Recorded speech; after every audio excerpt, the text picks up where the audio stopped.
Chéni de Parashat Kitetse. V'chie beish chet mishmoves bumos solisol sol eitz.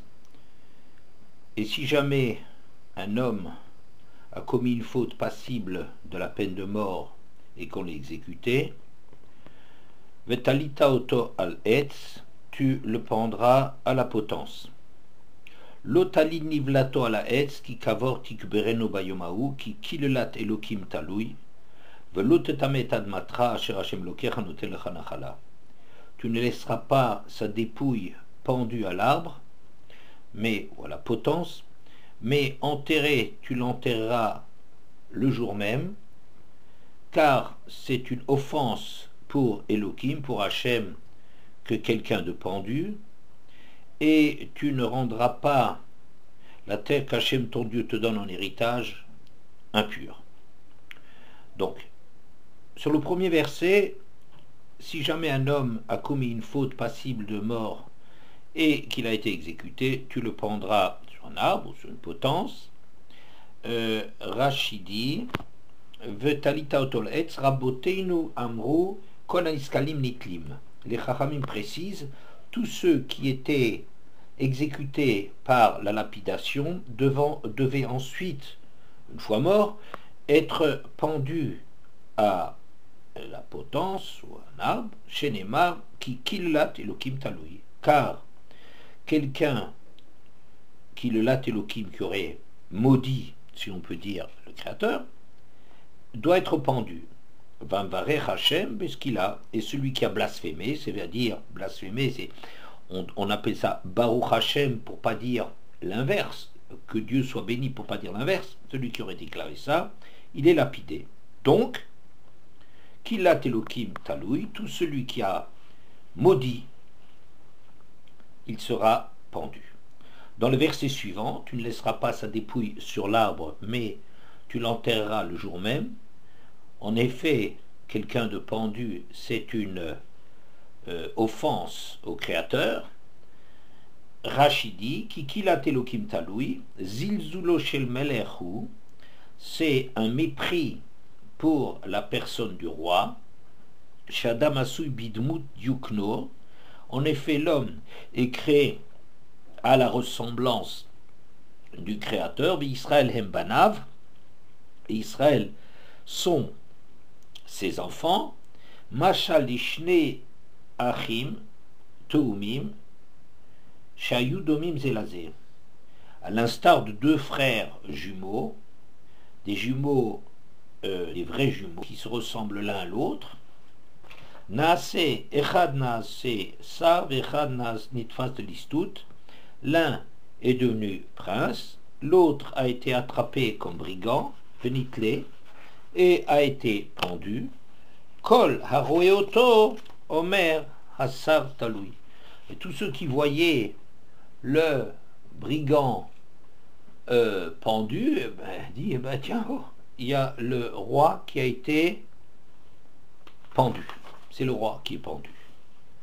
Très difficile ce Rashi parce que d'une part il nous dit il faut le pendre, que ce soit pour l'exemple ou peu importe, il faut le pendre parce que Kilat Elohim Taloui, quelqu'un qui a blasphémé, qui a maudit, en parlant du Créateur, doit être pendu. Et la phrase suivante, Rashi explique ce que disent les Chachamim, Kilat Elohim Talou, il ne faut pas le laisser pendre, parce que quelqu'un de pendu, c'est une offense pour le Créateur. Alors, d'abord, comment est-ce que les Chachamim ont pu donner deux enseignements sur ce verset? Parce que si on voulait simplement dire tout celui qui maudit sera pendu, on devait dire Mekalel Elohim Taloui. Le blasphémateur, celui qui a maudit, Taloui sera pendu. Mais c'est pas marqué Mekalel Taloui, mais Kilelat Elohim Taloui. Et si on voulait dire que c'est une offense pour le Créateur que quelqu'un de pendu, on aurait dû dire Kilat Elohim. Kilat de Kal, c'est un allègement, c'est une offense, c'est enlever du poids au roi que quand l'homme est pendu, puisque l'homme est à l'image de son jumeau, du Créateur. Bon, ça c'est la raison pour laquelle, Shema Mina Tarte, qu'on entend deux explications dans ce verset. Mais le problème n'est pas résolu pour autant, parce qu'en vérité, on est devant une contradiction, devant l'attitude qu'il faut adopter. Si on dit que quelqu'un qui a été lapidé doit encore, une fois mort, être pendu, alors il faut l'exposer.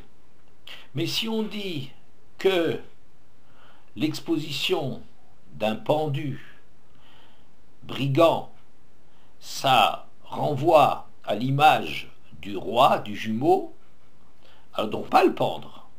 Alors c'est difficile à... Quelle est l'attitude à adopter? D'une part, peut-être, il faudrait le pendre, peut-être, parce que blasphémer, c'est quelque chose de particulièrement grave. On pourrait dire que il y a plusieurs fautes qui méritent la lapidation. Transgression du Shabbat, certaines unions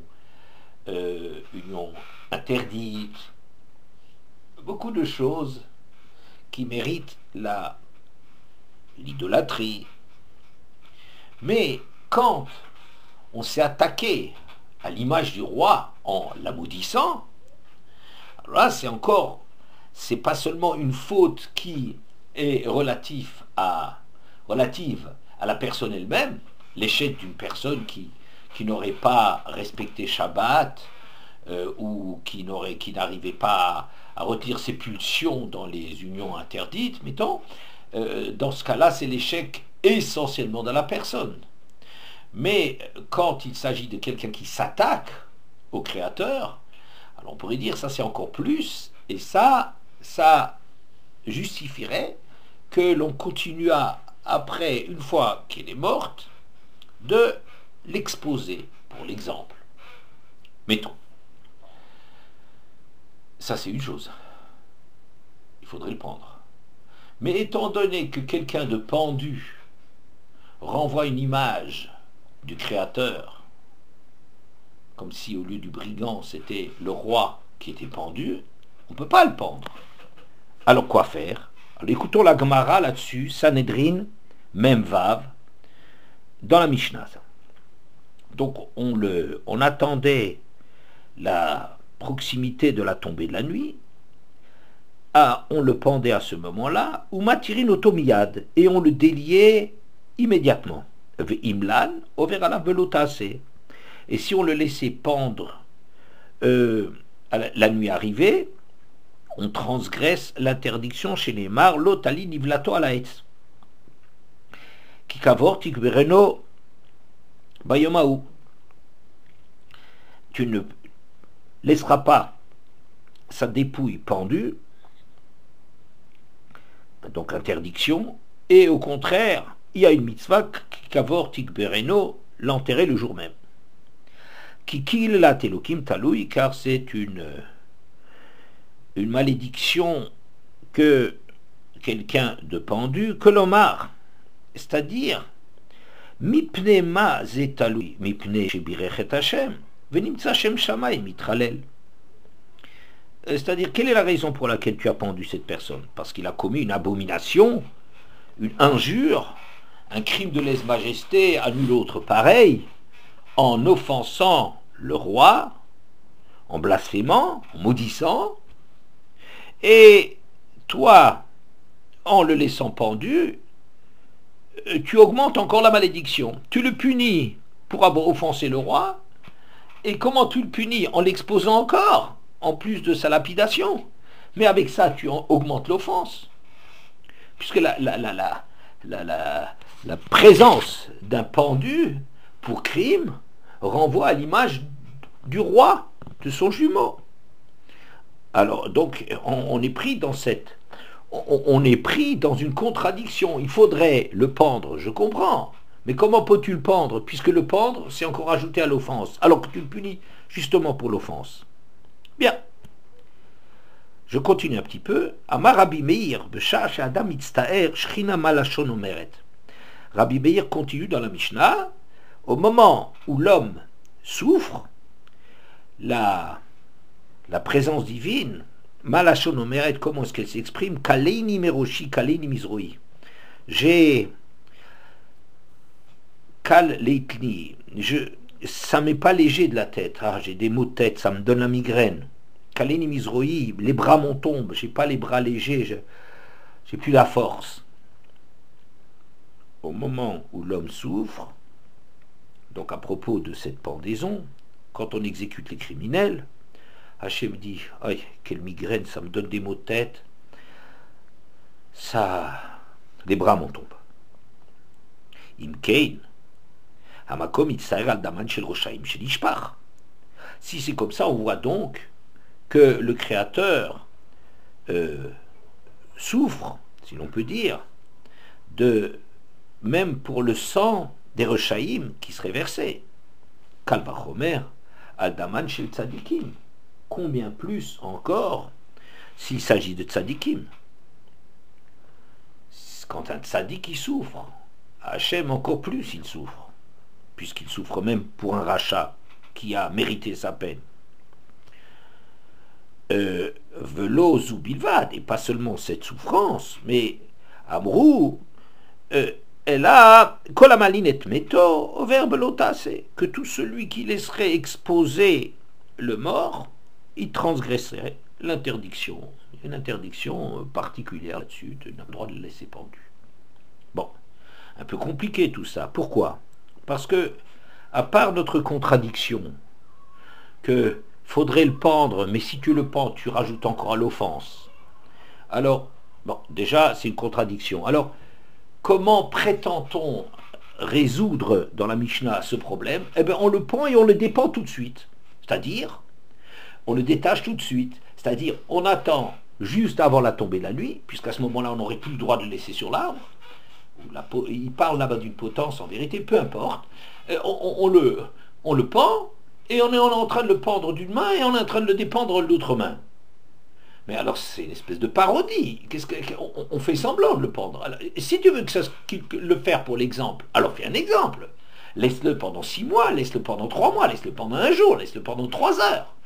Mais le pendre pour dans la foulée le dépendre, alors on comprend, tu n'as rien fait, tu n'as fait que te contredire en disant on n'a surtout pas le droit d'offenser le roi, et tu es en train de l'offenser, mais pour ne pas l'offenser, tu crois que tu ne l'as pas offensé en le laissant pendu seulement 10 minutes. On ne comprend pas, c'est des simagrées, c'est quoi? C'est un simulacre, on ne comprend pas. Ensuite, en difficulté aussi, ce Rabbi Meir. Rabbi Meir vient dans la foulée, en train de nous dire, tu sais, si un rachat, cet homme-là qui est pendu, justement, il souffre, ces souffrances de l'homme, Hachem aussi souffre. Ah, ça me donne les maux de tête. Les bras m'en tombent. Oui, d'accord, très bien, je comprends très bien qu'on est en train de nous dire qu'il y a ici une compassion, une pitié, une miséricorde d'Hachem qui toucherait toutes ces créatures, même les plus négatives, même ceux qui ont commis les fautes les plus graves. Et ça irait même, ça concernerait même ceux qui sont en train d'offenser le roi, pas seulement quelqu'un qui a fait une faute punissable, passible de mort. Pas seulement celui-là, mais ici, c'est quelqu'un qui s'est attaqué au roi. Comme il est bon, ce roi, il souffre pour cette personne. Alors on imagine combien il souffre. Davantage encore de la souffrance de l'homme. C'est un bel exemple de compassion judéo-chrétienne. Comment est-ce qu'il est bon, le bon Dieu, que même quand quelqu'un, non seulement a fauté, mais a fauté contre sa personne, et il reçoit son juste châtiment. Je ne supporte pas ça. Ok, d'accord, très belle leçon. De là, on peut prendre un peu la mesure de la miséricorde divine. Très bien. Mais je ne vois pas très bien qu'est-ce que ça vient faire dans la remarque que la Gemara a faite. La Gemara, elle a dit, tu sais, Pourquoi cette personne a été pendue? Parce qu'elle a offensé le roi. Mais en l'exposant, justement, tu augmentes l'offense. Tu choisis autre chose, fais autre chose. Mais le pendre pour offense au roi, c'est encore rajouté à l'offense du roi. Très bien. Et là, on s'arrêterait. On aurait fait une remarque pertinente, mais on s'arrêterait là et on dit, eh bien, Rabbi Meir dit, oh, comme Hachem, il éprouve une pitié pour ses enfants, que cette pitié s'étend. Rachamav al kol ma'asav, sa pitié, elle va pas seulement jusqu'au nid d'oiseau, et elle va même contre celui qui est en train de faire, de déboulonner la statue du commandeur, la statue du roi. Bien, c'est un peu bizarre comme succession.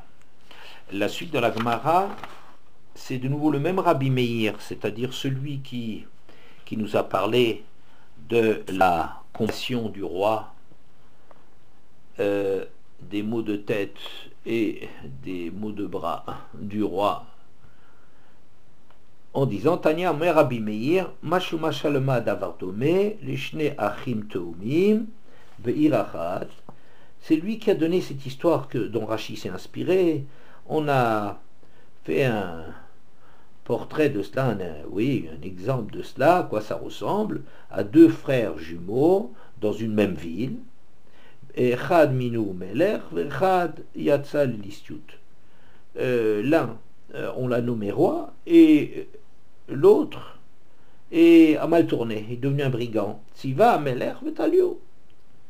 Le roi a dit, il faut le pendre.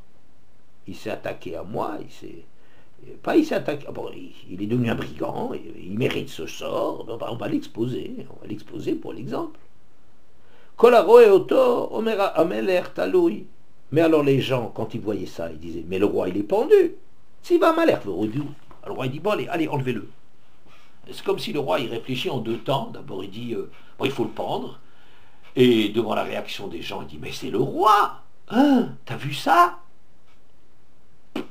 Alors on dit, enlevez-le. Sur un roi humain, peut-être il est dans l'irréflexion, peut-être il réagit en deux temps, en voyant la réaction des gens, en voyant les sondages, il se dit, c'était pas une politique juste, il faut... Bon alors vite, allez, on va changer de politique. C'est pas très grave pour un roi humain, il est sans cesse dans les contradictions, c'est pas grave, mais comment est-ce qu'on peut imaginer dans la Torah, la même Torah qui nous dit il faut le pendre, c'est la même Torah qui dit qu'il faut le dépendre, et le dépendre à toute vitesse. Alors à quoi ça sert de l'avoir pendu? On n'a même pas eu le temps d'avoir l'exemple.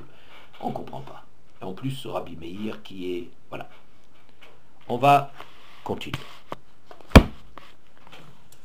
Il y a un Rashi extraordinaire dans Parashat Baalotra,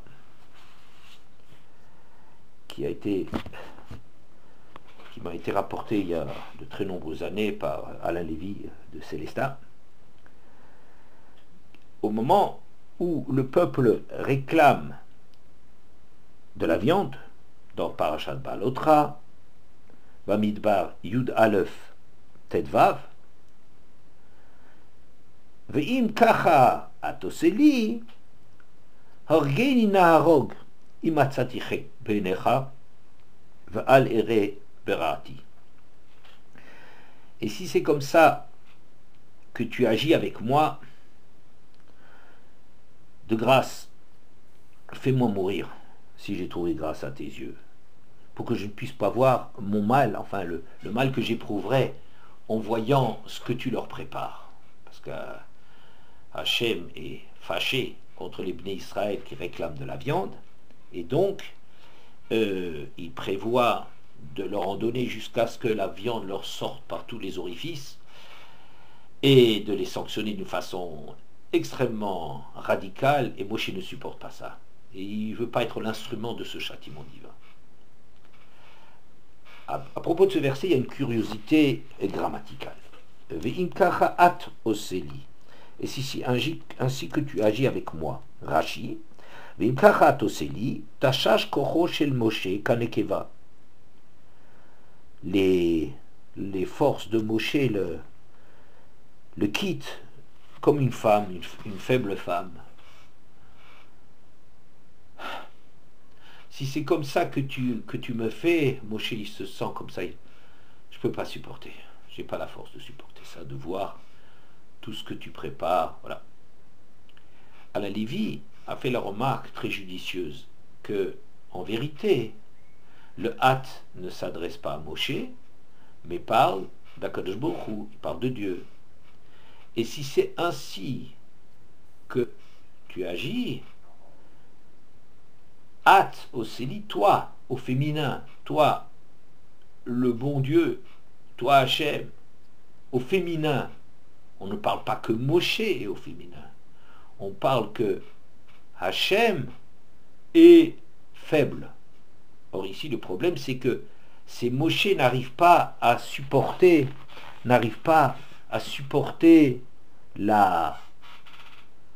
l'idée de la sanction terrible qui attend ces goinfres, ces gloutons de Bnei Israël. Or, dans le texte, c'est Hachem qui est traduit au féminin. Remarque extrêmement pertinente d'Alain Lévy. Alors, on voit parfois dans la Torah que, et notamment dans cette paracha de Baalotra, que Moshe n'arrête pas d'intercéder en faveur des Béné Israël. D'abord, quand il quitte le Sinaï, ils partent en débandade comme les enfants qui ont à peine entendu la cloche qui sonnait la récré, et ils bondissent sans aucun égard pour le maître, sans aucun intérêt pour tout ce qui se passe dans la classe. Ils quittent en courant le Sinaï. Déjà, c'est déjà une pouranoute, il y a déjà quelque chose qui relève de la punition. Ensuite, Vayam Kemitonenim. Ensuite, ils sont en train de chercher des prétextes. Ils sont en train de râler. Ils râlent. Oh, qu'est-ce qu'on est en train de faire du chemin. Et Hachem, il a prévu de faire un chemin très rapidement, de faire le chemin pour aller en Eretz. Et les gens ne voient là-dedans, ils voient que l'effort qu'il leur est demandé, et ils ne voient pas quelle est l'intention d'Hachem qui est de les amener en Eretz.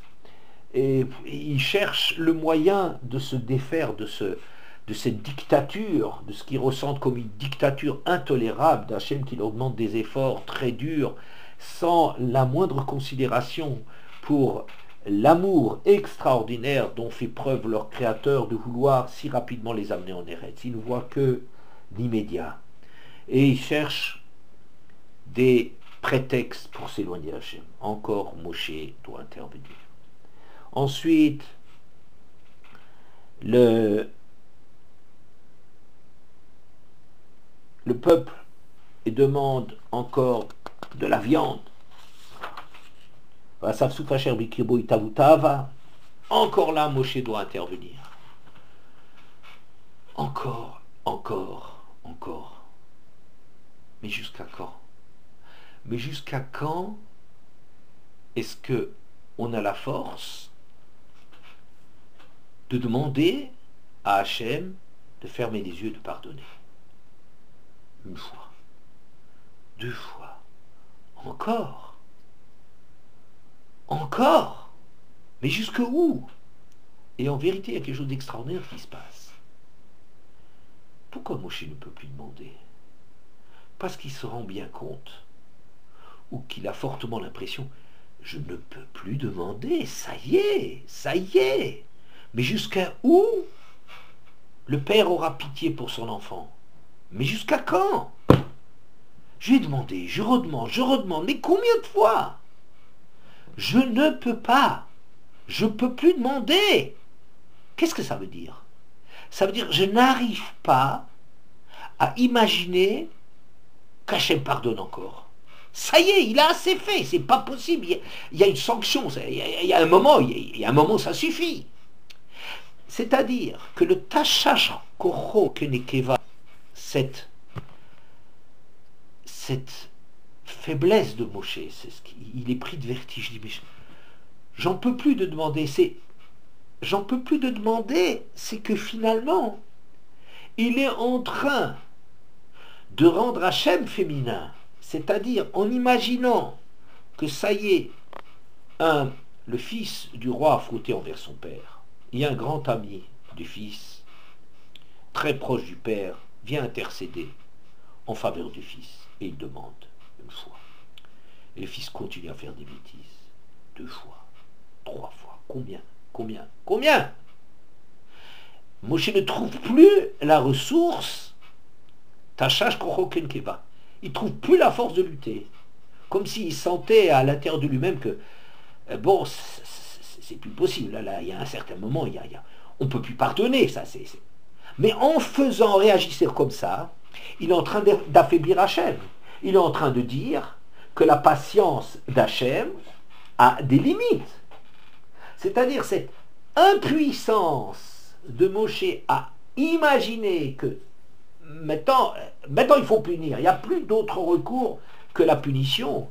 En réalité, il est en train de réduire le pouvoir d'Hachem. Qui te dit qu'Hachem il s'arrête?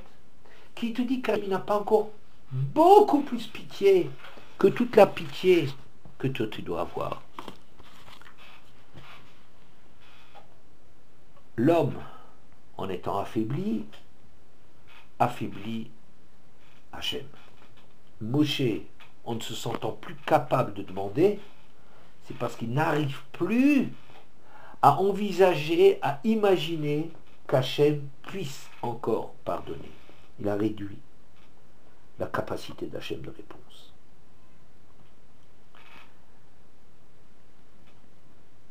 Continuons là-dessus. Au moment où les Égyptiens vont périr dans la mer,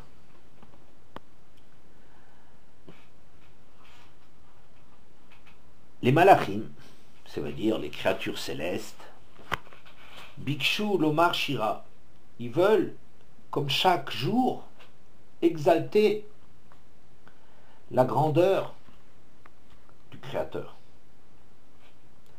de ce Créateur tellement infini, éternel, hors norme, même pour des malachim, tellement supérieur, tellement immense. Amarla im HaKadosh Baruch Hu, Hashem il leur dit, Maaseh yadai tovim bayam vatem omrim shira, l'œuvre de mes mains est en train de périr dans la mer, et vous voulez me glorifier. Après, dans une première lecture,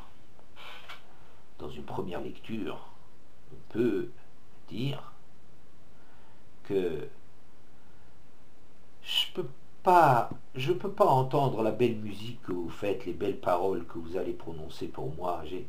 J'ai pas le cœur à ça, vous savez, comme des hommes qui meurent. Et même s'il s'agit d'Égyptiens, mais c'est pas le moment de me glorifier. C'est comme quelqu'un en deuil. Je porte le deuil pour eux. Et il y a ici, d'après cette lecture, une pitié d'Hachem qui s'étend même aux Égyptiens. Et c'est un peu ce que nous essayons d'avoir présent à l'esprit le soir du Seder, ceux qui ont l'habitude de Tsar Hadash B'Achav, oui, dans les 10 plaies, ou dans la mention des plaies, de sortir un peu du vin avec le petit doigt. Il rejette un peu de vin en disant le vin de la simra ne peut pas être entier quand il provient des plaies que les Égyptiens ont endurées. En vérité, je pense qu'il y a quelque chose de beaucoup plus fort là derrière. Hachem dit Maaseh yadai tovim bayam, l'œuvre de mes mains est en train de périr. Comment pouvez-vous me glorifier? Mais il se passe quelque chose. C'est un échec terrible pour Hachem, n'ayons pas peur des mots. C'est un échec pour Hachem qu'il n'y ait pas de moyen de rattraper les Égyptiens. On n'est pas en train de dire que le jugement terrible, la noyade terrible des Égyptiens ne leur revient pas. Magie à la haine, ça leur revient, c'est ce qu'ils méritent. C'est pas de ça qu'il s'agit.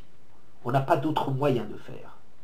Mais de constater qu'il est nécessaire d'en venir à cette extrémité, c'est quelque part dire que le monde d'Hachem le tourne pas rond. C'est pas de la faute d'Hachem, soit. Mais Hachem ne sort pas intact d'une façon de rendre la justice où on n'arrive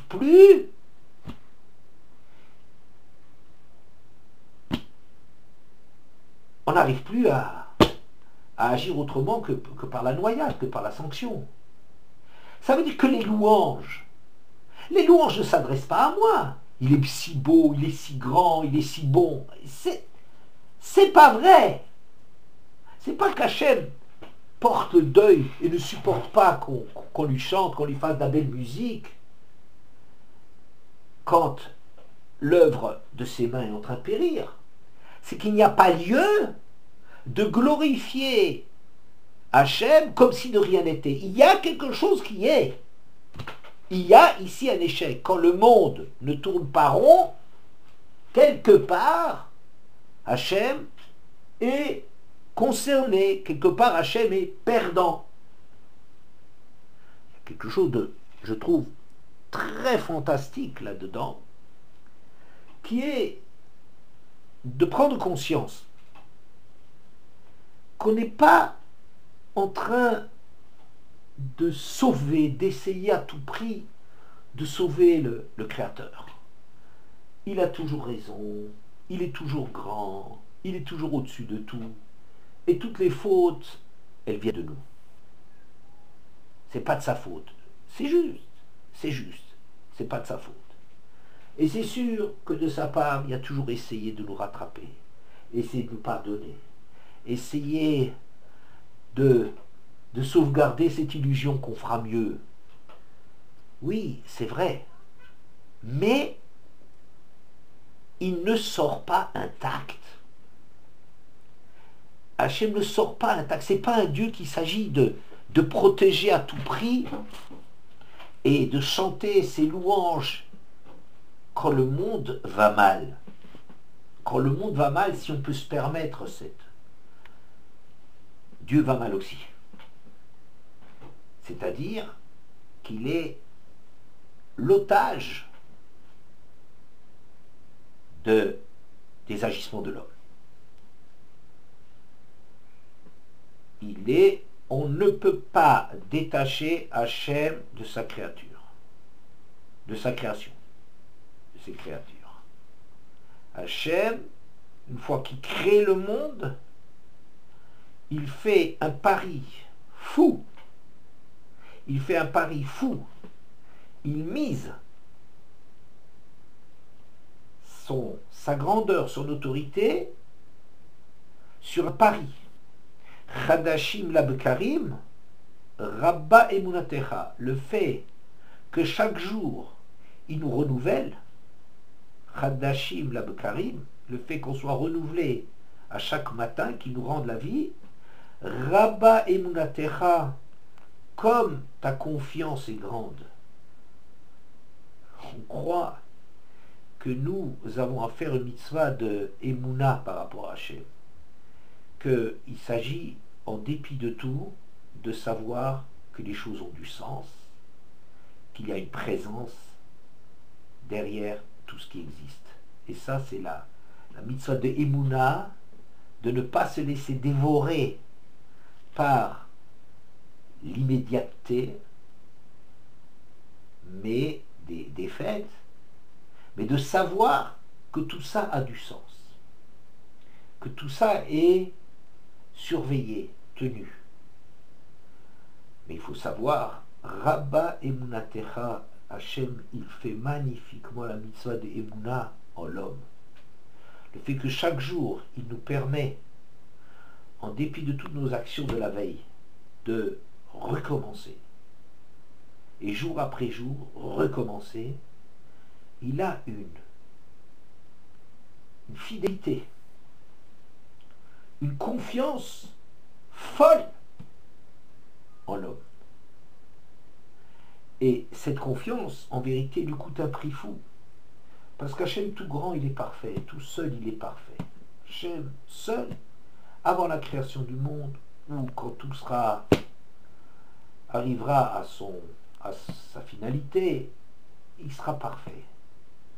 Mais ce risque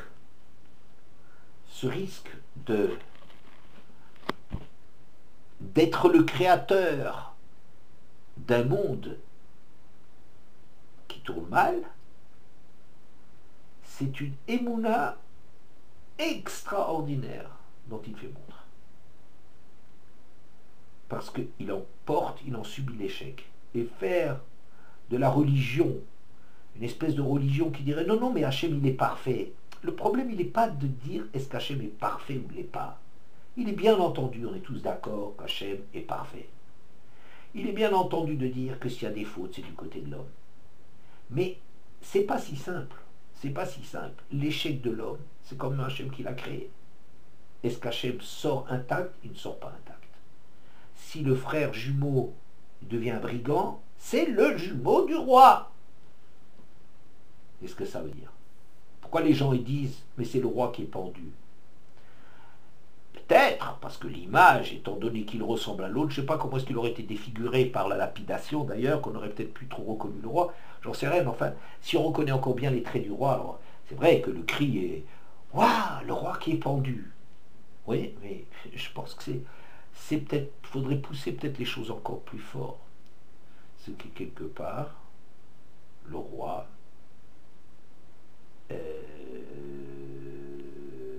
a dans ses tout proches, ses propres enfants sont des brigands. Dans Tehillim Pehe, Chesed ve'emet nifgashu, Tzedek ve'shalom nashaku, Emet me'eretz yitzmach, ve'tzedek mishamayim nishkaf. Le verset 11 du psaume 85. Le chesed, la générosité et la vérité se rencontrent. Tzedek, qui est traduit par les commentateurs comme tzedaka, la charité, je ne sais pas, les bienfaits, et le shalom entrent en contact. La vérité pousse à partir de la terre et les bienfaits Mishamayim Nishkaf sont vus à partir du ciel. Je ne m'intéresserai pas à cette fin du verset. Le Yalkut, le recueil de Midrashim, donne une interprétation de ce verset au moment de la création du monde. Au moment de la création du monde, il y a eu une grande discussion pour savoir si l'homme valait la peine ou non d'être créé. Et il y a eu deux camps. Le camp des pour, le camp des contre. Le camp des pour, chesed, faire le bien. Oui, l'homme est capable de faire immensément du bien. L'homme doit être créé. La tzedaka, de donner, de prendre en pitié. L'homme est extraordinaire, peut être extraordinaire dedans. Il faut qu'il soit créé. Dans l'autre camp, le Emet, la vérité, l'homme, Kulo Kazav, est une tromperie, l'homme il est construit sur du mensonge. Shalom, la paix, s'oppose aussi. La paix aussi, l'homme fait de la contestation. Ketata, des disputes toujours, de la contestation, de la critique, la dissension. Deux contre deux, que faire? Hachem prend le Emet et le jette à terre. C'est une façon, apparemment, de résoudre, ce n'est pas le tir au but qu'on fait, mais le but des tirs, c'est de prendre une décision il ne reste dans ceux qui votent que 2 contre 1, 2 pour contre 1. Le Hémet étant jeté à terre. On pourrait trouver que c'est une manière un peu cavalière de créer les choses, de faire les choses. On aurait pu se demander pourquoi c'est pas le Shalom qui a été jeté. Le Kotzker Rebbe, il a un mot percutant là-dessus en disant pourquoi c'est pas la paix qui a été jetée, mais la vérité dit, quand tu jettes la vérité, quand tu rejettes la vérité, aucune difficulté d'avoir du Shalom. S'il n'y a pas de souci de la vérité, le Shalom est facile à établir. Automatiquement, le Shalom y reste. Bon, peu importe. Pourquoi Hachem a voulu finalement, il aurait pu être 2 contre 2, il aurait pu enlever quelqu'un du camp pour, peu importe. Mais les choses sont plus percutantes que cela. La suite du verset, le 2e verset, Emet, mais Eretz Titzmach. La vérité pousse à partir de la terre. Qu'est-ce que ça veut dire? Que c'est la terre qui détient la vérité. Le Tosfot Rid explique la vérité amitato chez la Boré. La vérité du Créateur. Exceptionnelle traduction. La vérité du Créateur pousse à partir de la terre. Nous avons l'habitude de voir Hachem comme la vérité d'Hachem, c'est dans la perfection céleste, dans les cieux. On dit pour savoir, pour connaître Hachem, c'est à travers le vécu, à travers l'histoire humaine, à travers ce qui se passe dans l'existence de tout un chacun, que ressort le Hémet. Ce n'est pas des idées. Dieu, il a toujours raison. Non. Un vécu qui fait émerger la dimension de ce que c'est Hachem. C'est pas comme on aurait pu croire que Hachem a décidé de créer l'homme, et comme c'est difficile, 2 contre 2, alors Hachem, si c'est pour faire des choses pareilles, il n'avait qu'à créer l'homme, s'il a décidé de le créer, il n'a qu'à le créer sans aucun problème. Mais c'est pas ça, c'est qu'on est en train de dire qu'en vérité, il y a autant de raisons pour que de raisons contre. On est en train de dire que fondamentalement, la création de l'homme est quelque chose d'extraordinairement compliqué, et sur lequel il y a autant d'arguments d'un côté que de l'autre. Mais comme Hachem résout le problème, il aurait pu ne pas tenir compte des élections, des votes, pas des élections, des votes, mais non, c'est que le Hémet, c'est pas au ciel qu'est sa place. Et ça renvoie à l'histoire dans Baba Metzia Nuntet, l'histoire de Tanour Shel Achnai, l'histoire de Rabbi Eliezer contre les Chachamim. On ne rentre pas dans les détails. Baba Metzia Nuntet Amoud Aleph et Bet, que Rabbi Eliezer était en désaccord sur un point de halacha contre les Chachamim et a apporté des preuves, a cherché à apporter des preuves pour sa thèse par des miracles. Et à un certain moment, il dit que le ciel intervienne. Et le ciel, un écho céleste, sort et dit qu'est-ce que vous en avez après Rabbi Eliezer, comme qui la halacha est toujours? C'est à son avis qu'on doit toujours se conformer. À ce moment, Ahmad Rabbi Yoshua al-Raglav, Rabbi Yoshua, qui était le second de Rabbi Eliezer, se dresse sur ses pieds et apostrophe le ciel. Qu'est-ce que tu as à intervenir? Ça ne te regarde pas. Lo bashamaimi, c'est pas au ciel, à l'intelligence, à la perfection, de décider comment nous on doit se comporter. Kvar mitna Torah, dans la Torah que tu nous as donnée, c'est marqué Achare Rabim Latot. On suit la majorité. Rabbi Eliezer était le plus grand. D'ailleurs, suite à cette histoire, quelle force extraordinaire de Rabbi Yoshua, quelle force extraordinaire des Chachamim, ils ont banni Rabbi Eliezer, qui s'est tellement accroché à son idée, qui a tellement refusé l'autorité de la majorité, qu'il a été banni jusqu'à sa mort. Et en vérité, le monde a énormément perdu, la qualité du monde a énormément perdu de la mise à l'écart de Rabbi Eliezer. Quoi qu'il en soit, force extraordinaire de l'homme qui brave le ciel et dit, c'est pas au ciel que ça se décide, c'est sur terre que les choses se décident. Alors on pourrait comprendre les choses, prime abord, que Acharé Rabim La'atot, on va d'après la majorité. Ça veut dire que lorsqu'il y a à prendre une décision de halakha, à quel avis faut-il se ranger? À l'avis majoritaire.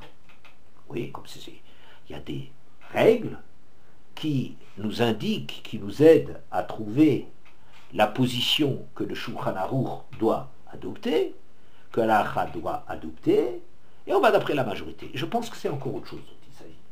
On peut dire comme ça. Quand on a affaire avec des gens grands, autonomes, la Sanhedrin, les Chachamim, on a affaire à des gens qui sont très grands. Et on a une majorité d'un côté, une minorité de l'autre. Pourquoi la halakha est-elle d'après la majorité? Non pas parce que la majorité a plus de chances d'avoir raison, statistiquement, il y a plus de chances qu'ils aient raison, puisqu'en vérité, Rabbi Eliezer, c'est lui qui avait plus raison, puisque le ciel a même pris sa défense. Mais parce que chacun des grands, son point de vue est une parcelle, est une perception et un point de vue de la vérité. Il y a plus de vérité, de parcelles de vérité, le bloc de la vérité est plus grand chez des gens très clairvoyants que chez la minorité qui est aussi tout aussi clairvoyante, mais qui n'a pas un éventail de perception aussi large. La majorité, c'est elle qui fixe la halakha. On ne parle pas de démocratie, de sujets politiques ou juridiques, on parle de choses qui sont beaucoup plus profondes que cela. On est en train de dire quelle est la vérité. La vérité est détenue par des gens autonomes et très grands, qui vont au fond des choses, au fond de l'analyse, qui ne sont pas manipulés par les médias, mais qui ont une vision personnelle approfondie et qui chacun voit les choses, la majorité des choses, du Emet, mais Aretz Fitzmach. La vérité d'Hachem, elle surgit à partir de la majorité. À partir de la majorité, mais en quoi ça veut dire que la majorité, c'est elle qui a la Amitout chez la Boré, c'est à partir de la terre, c'est l'Oba Shamaimi. Par opposition à c'est le ciel qui a raison. Le ciel n'a pas raison contre la terre. Ça veut dire quelque chose d'énorme. Ça veut dire qu'Hachem, si l'on peut dire, à un certain niveau, n'a pas raison. La vérité d'Hachem vue du côté du ciel ne l'emporte pas sur la vérité d'Hachem vue à partir de la terre.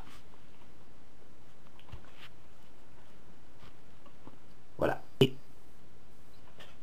on voit dans le Maharal qui parle beaucoup de la place de l'homme dans la création. Il rapporte le Breshit Rabbah, le Midrash Yud Zayin, dans la Halacha Dalet, dans le Midrash Dalet.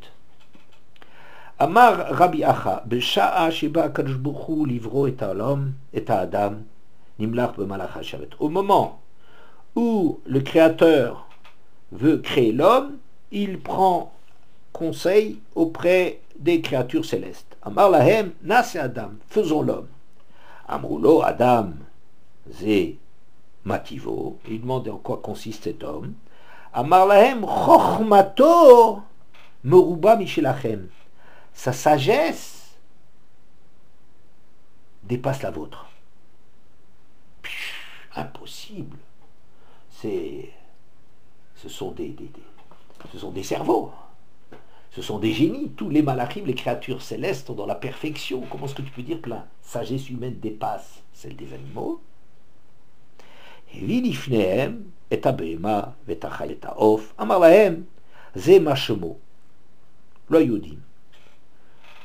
Alors il leur fait défiler devant eux les animaux. Il dit, comment est-ce qu'il faut appeler cet animal-là? Ils n'en savaient rien. Il les fait passer devant l'homme. Amarlo, Zemachemo. Il dit, celui-là, comment faut-il l'appeler? Amarlo, Shor, c'est Hamor, c'est Sous, c'est Gamal. Ben ça c'est un taureau, ça c'est un âne, ça c'est etc. etc. Vata, Mashimcha. Et ensuite le Créateur s'adresse à l'homme, il dit, toi, comment est-ce que tu te définis? Amarlo, Ani, Naeli, Kare Adam. Shnivreti mina Adama. Moi, il convient de m'appeler homme, parce que je suis créé à partir de la terre. C'est vrai que tout a été créé à partir de la terre, mais ça veut dire que c'est moi qui ai la caractéristique de la terre, qui a un potentiel qu'il s'agit de cultiver, peut donner le meilleur et le pire. Adam, cette possibilité de, moi je suis un être à réaliser. Donc c'est le nom qui me convient. V'ani machemi, et Hachem pose la question extraordinaire, et moi, comment tu m'appellerais? Amarle, le Chanae likarot Adon, Sheata Adon, Chol briotecha.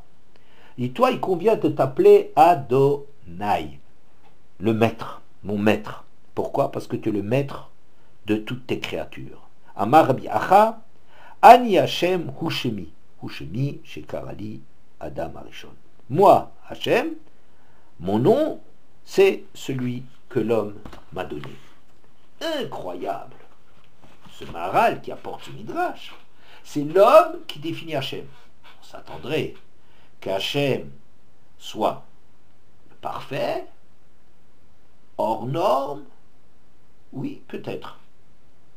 Mais ce qui nous importe, ça n'est pas le en soi, mais ce qu'il est vraiment amitato chez la Boré, c'est tel qu'il apparaît à l'homme. Le problème n'est pas de savoir si c'est le soleil qui tourne autour de la terre ou la terre qui tourne autour du soleil. Ça, c'est des discussions qui existent aussi dans la Gemara scientifique. Mais ce n'est pas ça le problème. Le problème, c'est de savoir comment, dans le monde, les choses apparaissent à l'homme. Si il apparaît que c'est le soleil qui tourne autour de la terre, peu importe la réalité, peu importe les raisons pour lesquelles les réalités physique, astronomique, elle soit telle qu'elle est, c'est le monde que l'homme doit définir. C'est l'homme qui définit Hachem. L'homme doit définir Hachem. Ça, c'est quelque chose, une théologie folle. C'est une folie.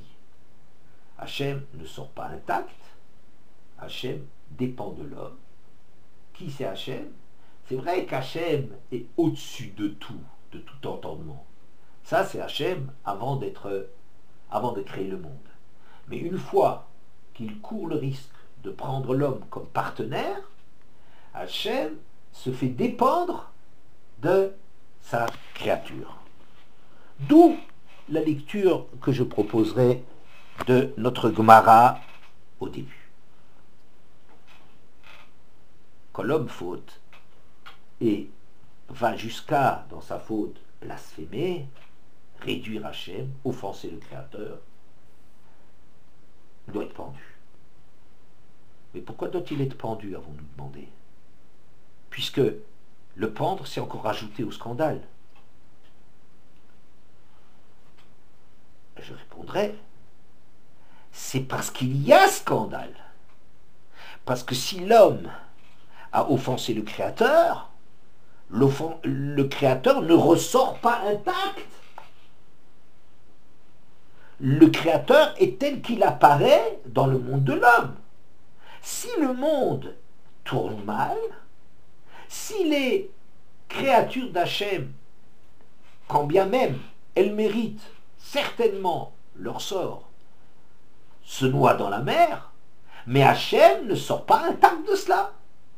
Et donc, pendre le blasphème, le blasphémateur, le pendre, c'est la traduction de ce qui se passe. C'est pas artificiel.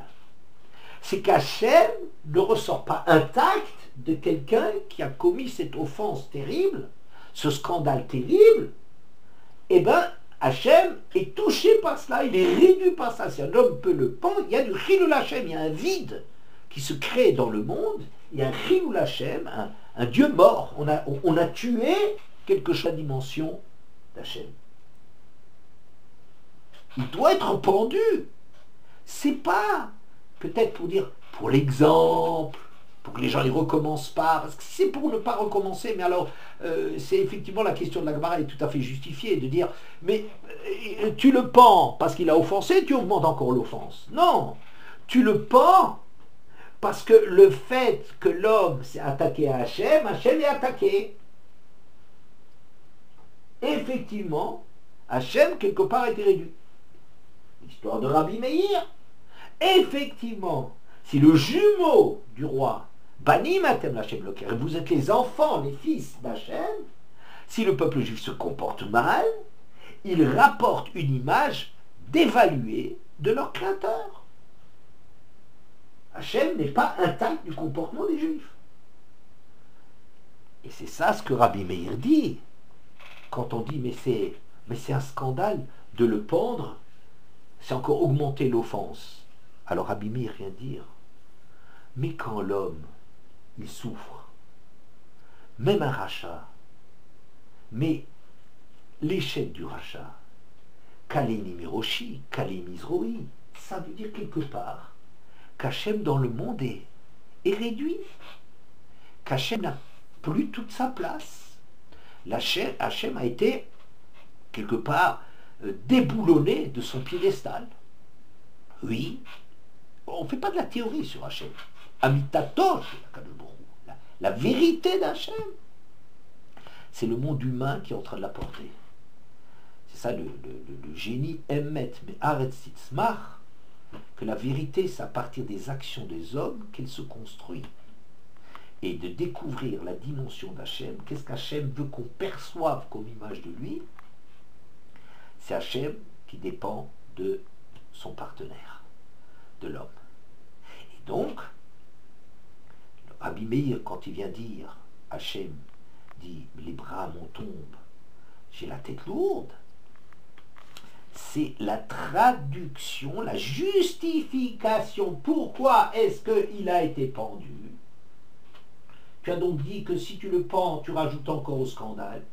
Et je dis, mais le scandale est là. La réalité que l'homme a blasphémé, cette réalité est là. Et elle fait que Kaleni Miroshi, Kaleni Mizroi, qu'Hachem a pris un coup.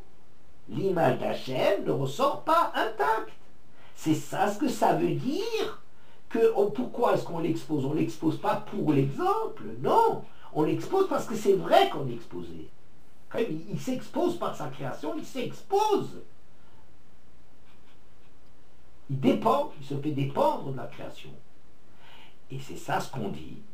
Mais dès qu'on l'a pendu, on le dépend. Pourquoi? J'ai dit, mais si c'était pour l'exemple, alors que l'exemple y sert, laisse-le pendant un certain temps. Mais ce n'est pas pour l'exemple. C'est la traduction de ce qui se passe. Prends juste conscience que l'échec de l'homme, que l'homme est porteur du sens du monde. La responsabilité de l'homme, tu crois que c'est parce qu'Hachem il existe que c'est la responsabilité de Dieu, à Dieu il est intact et tout ça, c'est pas vrai.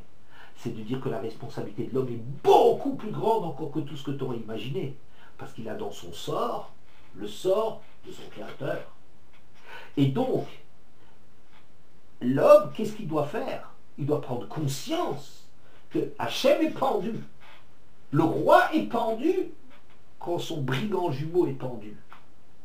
Mais ton travail à toi, c'est tout de suite de l'enlever. Prends conscience et tout de suite tu réagis à cela. C'est insupportable de laisser Hachem à ce niveau-là. Et ce qui est invité, on est invité là-dedans à dire surtout tu ne le laisses pas. Prends conscience et tu supportes pas cette chose-là. Et réagis à cette prise de conscience.